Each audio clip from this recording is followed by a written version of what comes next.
niche prior to that, I would say with more of your like Whitney Houston kind of stuff, Mhm.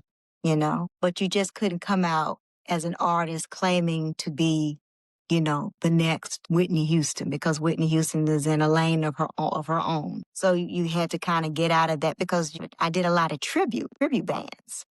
So that's when I came into MECAP. It's like I had to dismantle all of the other stuff and just get back to the basic of who I am as an artist. Why did you gravitate? Why was you so?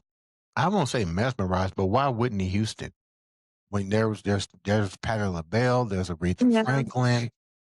Well, because she was the it, she was the voice. And she could sing. She could sing. So she offered a lot, to our music industry. And I feel like that she did pave a way, for a lot of female musicians. What was that But spark that made you say, "Look, I need my own. I need my own"? What was that defining moment? How did you go about tailoring that? Was it through writing your first songs? Was it yes, through talking with your husband and saying, "Look, does this sound like me?" Like, who did you confide in? How did you come up with the Sase niche? turning off the radio, listening to those tracks that was being sent to me and say, okay, here you are. Pull off the mask and let's see what Sase can do. Even though, I still branched back into the back of my mind with the gospel.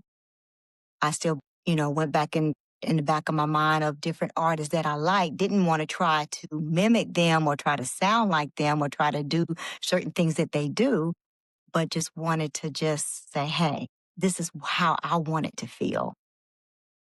Just took all those experiences and then came with who I am, Sase. You mentioned your husband. You do a lot of traveling. How do you keep that relationship? What would you tell somebody that's in your field, especially a female? How do you keep peace? How do you keep romance? How do you keep all that intact? When you're on the road, you have a job, you're working with different artists. I mean, your plate is full, dog. How do you do this? Well, number one, you have to be compatible. You have to have a partner who is not, first of all, insecure or feel, Threaten? yeah.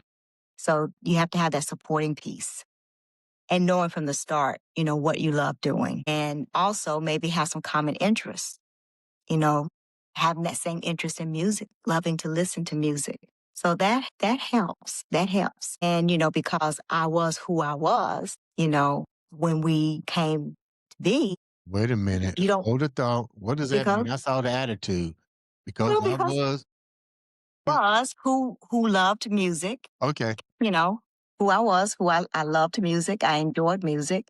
So quite naturally, that was a prime piece that the person would have to be a lover of music as well. Now, let's go to the business side.